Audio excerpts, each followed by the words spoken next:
Welcome back, viewers. Currently, we have 4 major reports as the war in Ethiopia reaches a new and devastating phase.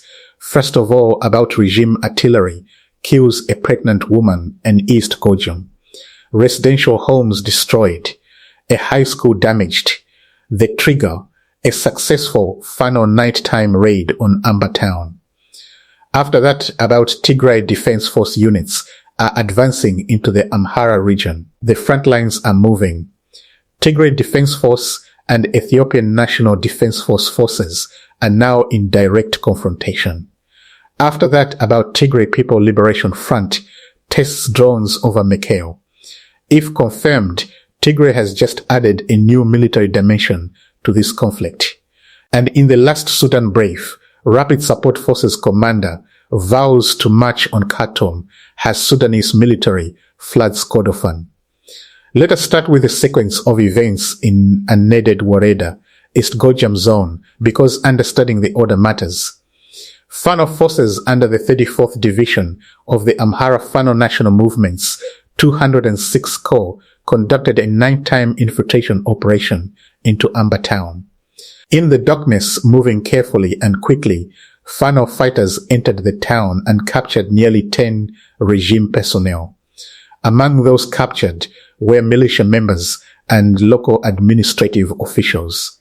This was a precise, targeted nighttime operation.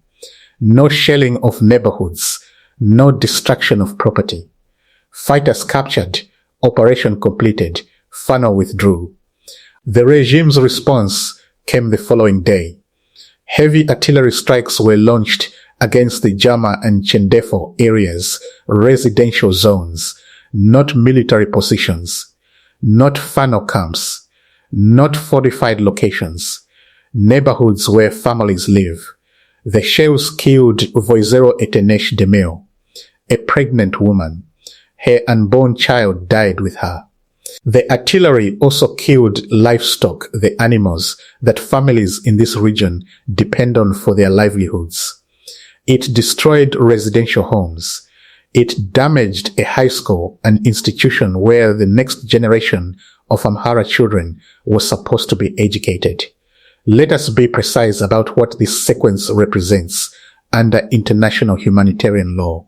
A military force that responds to the capture of its personnel by shelling civilian residential areas is engaging in collective punishment. It is targeting a civilian population for the actions of a combatant force. This is a war crime prohibited under the Geneva Conventions, regardless of military justification. Fano conducted a military operation. The regime responded by killing a pregnant woman and destroying a school. That is the moral reality of who is fighting whom in this conflict. Meanwhile, in Enach Enauga Wareda, also in Esgojam regime, forces advanced from Debrewek and opened heavy machine gun fire toward the Safekta area. They engaged Fano units under the 74th Division of the 201st Corps. The fighting ended with regime forces withdrawing back to Debrewek.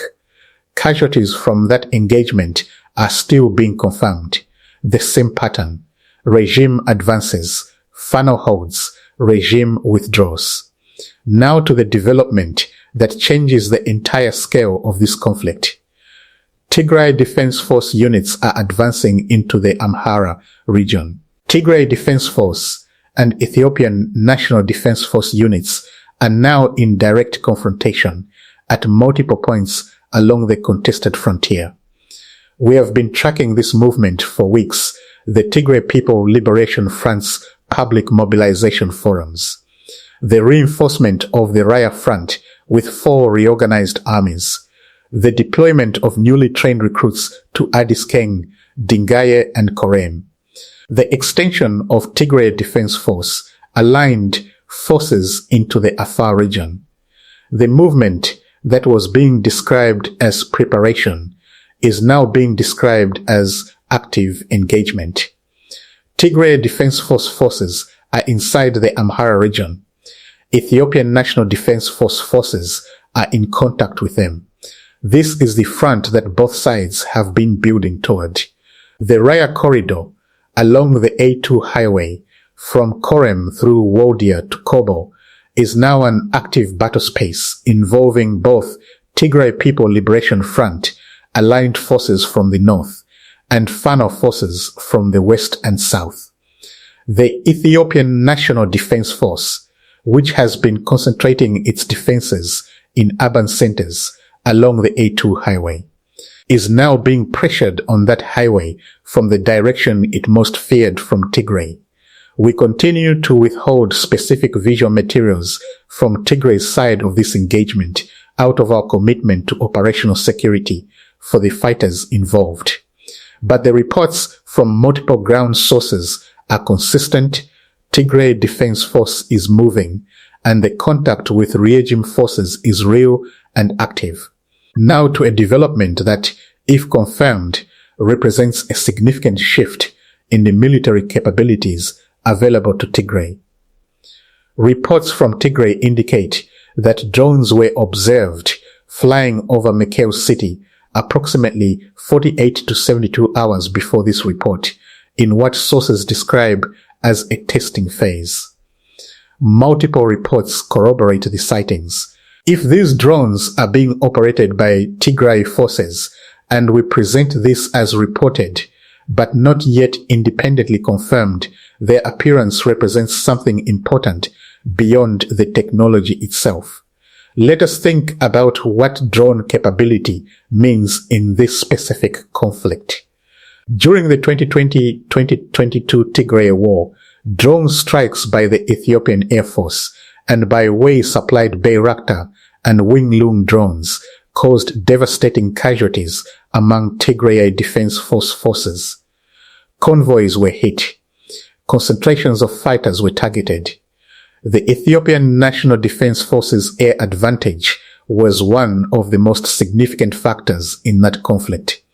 The reason the Tigray People Liberation Front has been deploying air defense systems, the heavy vehicle movements, the multiple installation sites we reported, is precisely because of that historical experience.